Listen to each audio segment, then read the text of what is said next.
Phone भी नहीं किया अभी तक। नूर के बगैर ये पहली सुबह है हमारी। दिल बहुत उदास है। वो तो चेहरे से साफ नजर आ रहा है। अभी हम उन्हें होश में नहीं ला सकते, ये खतरनाक हो सकता है।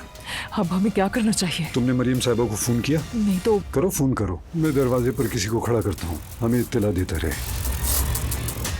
सालेहा, उसके फोन से मैसेज कर देना कि हम इटली पहुंच गए हैं। नूर बेटी का मैसेज है। बेगम जल्दी पढ़ो। हम लोग इटली पहुंच चुके हैं और यहाँ पर फोन के सिग्नल्स कम आते हैं, इसलिए फोन नहीं कर सकी। आप लोग परेशान ना हो, मैं ठीक हूँ और बहुत खुश हूँ। वो इटली के कौन से कोने में गए हैं जहाँ फोन के सिग्नल्स ही नहीं आ रहे? तुम्हें नहीं लगता कि नूर आपा कुछ अजीबोगरीब हरकतें कर रही हैं? वो आदमी पैसे नहीं दे रहा, क्या करूं? जाके जान ले लूं उसकी? रेहान साहब, तुम अपने बाबा से पैसे मांग लो। मैं जल्द से जल्द अपना होटल बेचना चाहता हूँ। क्या मुझे इस लड़की के साथ सारी जिंदगी रहना पड़ेगा? क्या बकवास कर रहे हो तुम बेवकूफ?